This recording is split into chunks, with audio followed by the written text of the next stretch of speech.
Olá, seres humanos, sejam muito bem-vindos a mais um vídeo do canal e esse é o nosso quinto vídeo das obras obrigatórias da FUVEST.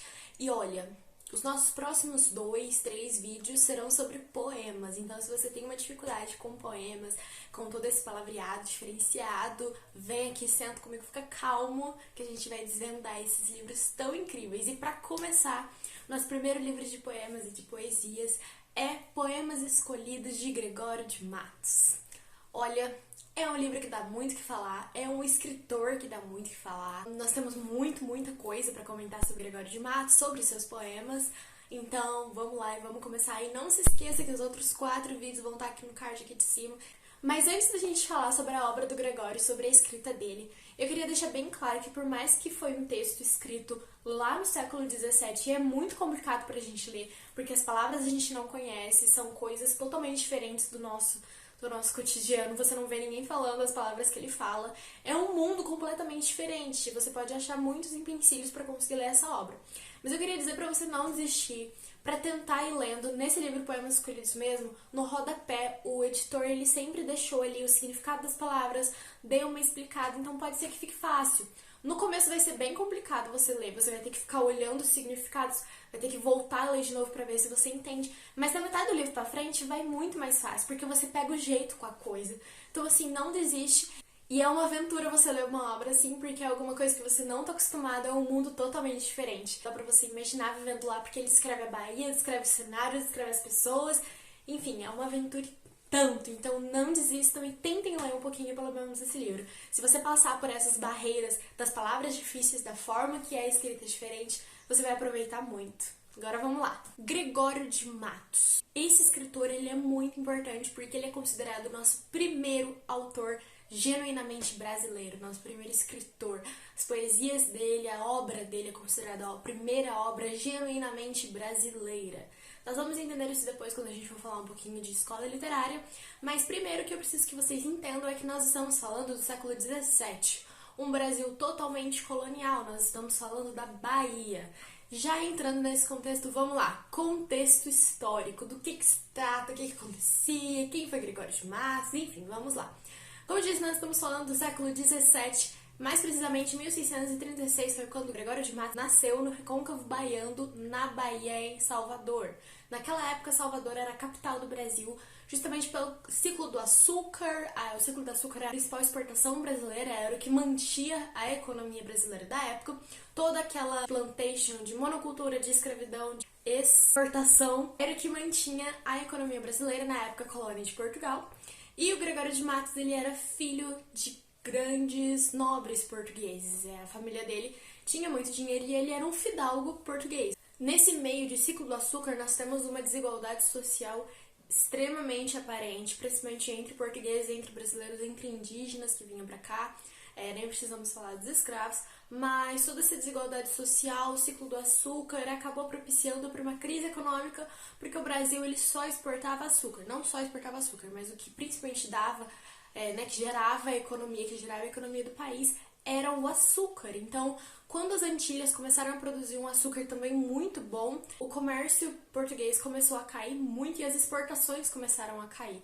Nisso a gente vê muitas crises, muitas revoltas, eles começaram a deixar Salvador de lado, mas enfim, isso daí é pano para outra história, mas o que a gente precisa entender é que esse contexto que o Gregório de Matos percebeu e vivenciou na Bahia foi um contexto de muita crise, justamente por causa da queda do ciclo do açúcar e também a queda nos lucros que iam para Portugal, porque o dinheiro que era produzido aqui ele ia todo para Portugal. Falando em Portugal, Gregório de Matos, como filho de uma família bem abastada e bem rica, ele, como todos os outros meninos da idade dele, foi estudar Direito em Coimbra, na Universidade de Coimbra, em Portugal. Então lá ele teve contato com outra cultura, com outras palavras, com outras pessoas. Ele se transformou muito enquanto ele estava lá ele começou a produzir mais a sua poesia, lá ele era muito amigo do rei, enfim, ele tinha uns cargos até bem importantes. Depois ele volta pro Brasil e assim, o Gregório de Matos ele não tinha papas na língua, ele falava absolutamente tudo o que ele queria, escrevia tudo o que ele queria e ele acabou tendo problemas com o governador-geral de Salvador, da Bahia. E ele foi exilado para Angola, na África. Ele passou vários anos na África exilado, e aí quando ele voltou, ele não podia pisar em Salvador, ele estava proibido de pisar em Salvador. Depois ele foi para Pernambuco e ficou lá até a sua morte. Então, depois de voltar da Angola, ele nunca mais pôde pisar em sua terra natal, que era Salvador. Mesmo voltando para Bahia, ele nunca mais pôde voltar para lá. Nesse meio tempo, nós temos uma Europa recheada de revoltas e a Igreja Católica está lá com o dedinho dela no meio. Nós temos as revoltas protestantes contra a Igreja Católica, nós temos Calvino, nós temos Lutero, nós temos o Renascimento, que foi toda aquela revolução de antropocentrismo e deixar de lado o teocentrismo. Isso causou uma grande revolta e a Igreja Católica começou a perder muitos fiéis. Então qual foi a resposta da Igreja Católica? A Contra-Reforma. A Contra-Reforma que eu tô falando pra vocês é aquele movimento de propagar a fé cristã. Nós vemos isso nas cruzadas, nós vemos isso na Inquisição, em que eles matavam e julgavam pecadores da fé, hereges. Então, enquanto tudo isso está acontecendo, como isso refletia aqui nas colônias da América? Bom, como a vontade deles, né, o que eles queriam era propagar a fé cristã, nós temos aqui a criação da Companhia dos Jesuítas, a Companhia de Jesus, que vinha para a América para catequizar os índios, para catequizar os nativos e assim aumentar a renca de fiéis da época. E agora, pegando esse gancho dos jesuítas, vamos para a escola literária. Qual era a escola literária que estava assim, no auge nessa época? Nós estamos falando do Barroco, século XVII de Barroco. O Barroco, primeiro, ele surgiu na Europa, e aí com todos esses jovens que iam estudar em Portugal e voltavam para o Brasil com todas essas novas ideias na cabeça, eles foram trazendo a literatura barroca para cá também. Não só a literatura, mas nas artes plásticas, né? Nas esculturas, enfim, em tudo.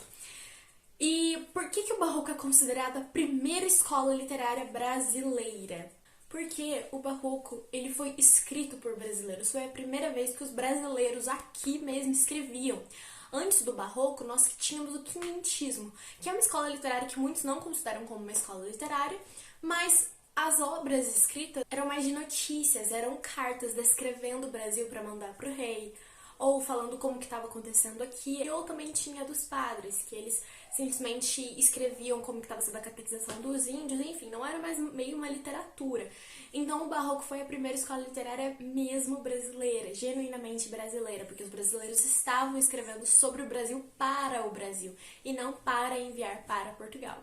E falando dessa escola literária ainda um pouquinho, nós temos aqui um homem dualista. A escola literária do Barroco é recheada de dualismo, de fusionismo, com essa coisa de opostos. Por quê? Nós temos muita influência do classicismo, da época do Renascimento, que tem toda essa visão antropocêntrica, que é colocar o homem no centro do mundo, contra a ideia medieval cristã católica de teocentrismo, que é Deus no centro do mundo. Então nós temos essas duas ideias convergendo o tempo todo. É um homem com essa dualidade o tempo todo. E no meio disso nós temos uma arte complexa, rebuscada, toda extravagante, cheia de requintamento, e nós temos duas características extremamente importantes, que é o cultismo e o conceptivo. E esses dois eles vão influenciar e muito a escrita do Gregório de Matos. Primeiro, o cultismo, também chamado de gongorismo, nada mais é do que a utilização de palavras requintadas. É literalmente a escrita culta. É uma sofisticação muito grande, ele usa de sensorialismos, de metáforas e muitos hipérbatos, que é a inversão sintática das coisas. É uma exuberância nas palavras e na forma como você vai se escrever impressionante. E do outro lado, nós temos o conceptismo, ou também chamado de quevedismo, que nada mais é que o máximo de ideias num número mínimo de palavras. É um racionalismo das ideias. As figuras de linguagem mais usadas nessas características é a antítese e o paradoxo, justamente para te fazer pensar. É um intelectualismo muito forte aqui. Agora vamos lá. O livro Poemas Escolhidos de Gregório de Matos nada mais é do que um compilado de textos do Gregório. Vale dizer que a gente não tem nenhum livro do Gregório publicado, não dá pra saber se é realmente dele ou não. Foi tudo que foi passando oralmente pelas pessoas, ou que as pessoas foram escrevendo, ou pegou e falou que ele que fez isso. Nem nada muito confirmado, porque ele mesmo nunca publicou um texto. Então, é bom vocês saberem disso antes da gente analisar, porque até nesse texto, nas barras, né, que o cara coloca os asteriscos, assim, no meio dos textos, ele fala algumas vezes, esse texto tem pessoas que dizem que é de tal autor. Então, assim, é bem importante a gente ficar atento quanto a isso. Mas, enfim, Esse livro ele é um compilado de 174 textos do Gregório de Matos e eles são divididos em 3 partes. O primeiro é a poesia de circunstância, que é dividida em poesia satírica e poesia encomiástica. A gente vai entender tudo depois, calma aí. A segunda parte é a poesia amorosa, que é dividida em poesia lírica, poesia erótica, irônica, e a terceira, que é a poesia sacra, a poesia religiosa. Lá dentro também a gente tem alguns poemas de efemeridade, mas calma, vamos falar sobre cada um delas agora. Primeira delas, poesia de circunstância, que também é dividida em satírica. Vamos falar da satírica primeiro. Bom, antes de tudo, essa poesia de circunstância, ela vai mostrar literalmente as circunstâncias da escrita. Ela vai mostrar a realidade, o que estava acontecendo, as pessoas que estavam vivendo lá. E vale lembrar que o Gregório de Matos ele é muito crítico. Antes da gente começar a ver as poesias dele e a falar das poesias dele, eu gostaria de dizer que o Gregório de Matos tinha o apelido de Boca do Inferno. Por que ele tinha esse apelido? Porque ele não guardava nada. Tudo que ele queria falar, ele falava. Todas as críticas que ele tinha para as pessoas, ele criticava. Ninguém estava salvo das poesias dele. Ninguém estava salvo das críticas dele. Ele criticava até o pobre que estava ali na rua fazendo o seu trabalhinho, até o escravo, até o rico, até aquele nobre que tem tudo, até o governador geral. Né? Nessa poesia satírica vocês vão ver muito disso. E na crítica satírica, que é a primeira da crítica circunstância que a gente vai ver, o Gregório de Matos faz uma crítica social a absolutamente todo mundo. Não importa a classe social dessa pessoa, essa pessoa vai ser criticada. Ele vai criticar também os males da Bahia, a decadência da Bahia. E aqui a Bahia vai ser um personagem muito importante. Aqui a gente tem a personificação da Bahia. Várias vezes ele fala com a Bahia como se ela fosse alguém. Falando sobre a decadência da Bahia, eu vou mostrar um poema pra vocês. Olha, esse poema chama Juízo Anatômico dos Achaques que padecia o corpo da República em todos os membros, e inteira definição do que em todos os tempos é a cidade da Bahia.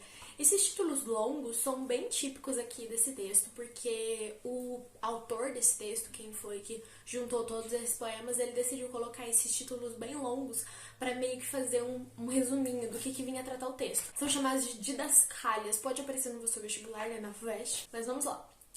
Que falta nesta cidade? Verdade. Que mais por sua desonra? Honra. Falta mais que se lhe ponha. Vergonha.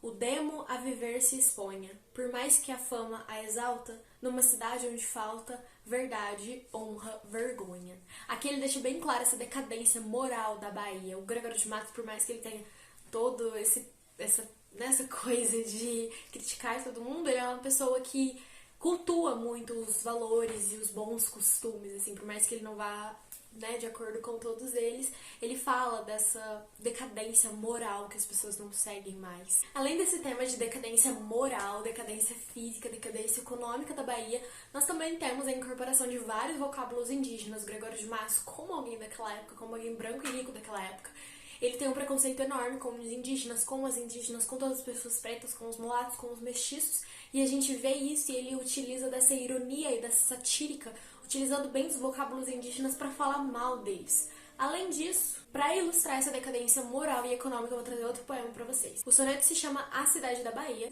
e mostra a degradação dos antigos valores que estão sendo perdidos pelos mercadores que vêm de fora e estão arruinando a cidade da...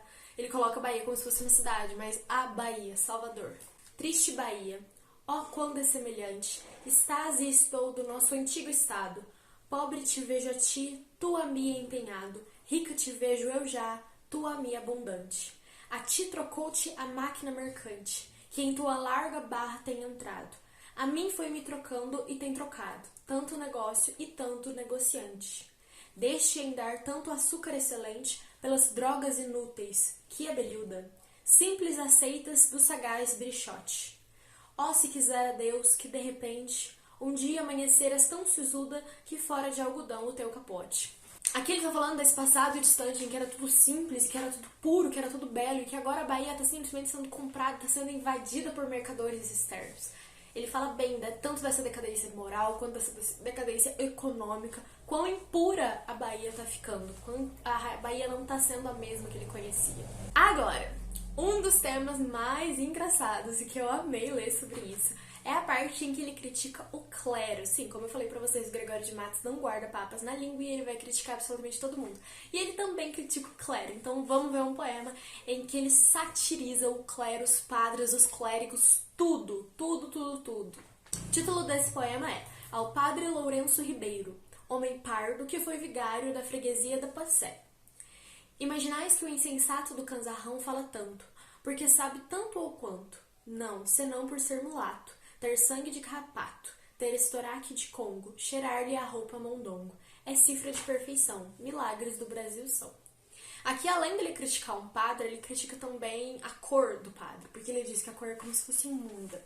Como vocês viram, o título coloca bem expressivamente para quem era aquela crítica, porque o Gregório ele não tinha nem um pouquinho de medo de dizer para quem ele estava falando a crítica. Tem até alguns poemas com outros padres e com outras pessoas que, além dele criticar dizendo o nome da pessoa, essa pessoa responde a ele e ele responde a resposta da pessoa, dizendo, tipo, é pra você e eu estou te criticando. Ele realmente não tem papas na língua, todas as classes sociais serão criticadas e os padres que agem contra as fés cristãs e contra a moralidade, ele também vai criticar absurdamente. O que é muito irônico, até porque ele já chegou a ser padre, não chegou a ser padre, mas ele estava estudando para ser padre quando ele voltou para o Brasil, antes dele ser expulso para Angola. E ele largou o seminário porque eles exigiam que ele usasse as batinas, né, as roupas de padre, e ele se recusava. Mas ele estava no caminho para ser padre. Então, assim, ele fazia coisas erradas também, que não são, né, deixadas pela igreja. Segunda parte da poesia de circunstâncias. A gente vai para a poesia encomiástica. Bom, sobre a poesia encomiástica, eu encontrei vários autores falando sobre absolutamente várias coisas. Mas o que todo mundo fala é a poesia de puxa-saco. É onde o Gregório de Matos vai galantear e vai mostrar as qualidades das pessoas. Muitas pessoas falam que as poesias eram literalmente encomendadas por essas pessoas, para que o Gregório falasse bem delas. A gente não sabe se é muito isso, mas tem um poema em especial, eu não vou ditar eles aqui pra você, mas é que o Gregório fala de uma ilha e de uma casa que um cara que fazia parte, né, dos altos cargos da província, e que ele foi até essa casa e ele só fala bem da casa, ele fala bem da natureza, fala bem do homem. Então dá pra perceber que ele tá puxando o saco porque ele tá ficando de favor na casa do homem. Ele tem essa dualidade, ao mesmo tempo que ele fala mal da pessoa até não aguentar, ele também vai puxar muito o saco dela quando for de sua conveniência. Essa poesia que eu vou colocar aí na tela pra vocês verem, essa é uma poesia de encomiástica e dá pra ver muito bem nela o virtuosismo linguístico, como que ele usa muito dessa questão do cultismo para formar coisas belas e grandiosas e que você fica até um pouco espantado para tentar ler. Dá para você ler de várias formas diferentes e é uma característica muito importante, muito bonita pra gente ver sobre esse quebra-cabeças que é a poesia do Gregório, que você literalmente precisa ficar pensando para conseguir entender. A segunda parte do livro é dividida em poesia amorosa e ela é subdividida em poesia lírica e poesia erótica irônica. Vamos analisar primeiro a poesia lírica. Olha, ela traz muita referência à mitologia greco-romana. O Gregório aqui, ele utiliza de muitas metáforas, ele mostra um sofrimento amoroso enorme que a gente não imaginava ver ele escrevendo desse jeito. Tem uma oposição de sentimentos e aqui ele vai utilizar muito de antítese e de paradoxos o tempo todo. E eu vou ler pra vocês uma poesia pra vocês terem uma ideia disso que eu tô falando. Se és fogo, como passas brandamente? Se és neve, como queimas com porfia? Mas ai que andou amor em ti prudente, pois para temperar a tirania, como quis que aqui fosse a neve ardente, permitiu parecesse a chama fria. Todos esses momentos que ele usa de fogo que passa brandamente, a neve que queima, chama fria, todas essas ideias são antíteses e paradoxos que evoluem até para um oxímoro. E especialmente aqui na poesia lírica, ele tem um vocábulo muito rico, é uma sinuosidade sintática enorme, em que ele vai utilizar de tudo que ele sabe, de tudo do cultismo para deixar o poema bem culto e bem rico. Agora, a segunda subdivisão, que é a erótica irônica, é hilário. É hilário, você fica em choque, você regala os olhos assim, meu Deus do céu, ele tá falando disso mesmo, porque aqui ele vai tratar do amor como algo animalesco, ele fala literalmente dos atos sexuais com todas as palavras e com todas as letras. Ele coloca o ser humano como um animal realmente animalesco e que não consegue segurar as suas vontades. Vou ler um poeminha aqui pra vocês verem. O amor é finalmente um embaraço de pernas, uma união de barrigas, um breve tremor de artérias. uma confusão de bocas, uma batalha de veias, um reboliço de ancas. Quem diz outra coisa é besta. Tem um bem mais explícito, mas eu resolvi trazer esse que é mais tranquilinho até. É muito engraçado a gente perceber essas oscilações do Gregório, que ele sai da satírica, em que ele vai criticar absolutamente todas as classes sociais, ele vai pra lírica, que é pra encomienda primeiro, que ele puxa o saco de todo mundo, depois ele vai pra lírica, que ele já mostra um lado romântico, um lado apaixonado. E quanto a isso, tem uma personagem que a gente não sabe se é uma mulher real ou não, mas que é a Angélica, e ele sempre retrata a Angélica como um anjo, então tudo isso de mitologia que ele usa pra caracterizar as mulheres, como se elas fossem anjos, como se elas fossem divindades. Ele fala até uma hora em um poema que o Cupido, ele tá sendo muito ruim com ele, porque tá fazendo ele sofrer demais, a gente vê facetas de um Gregório a todo momento.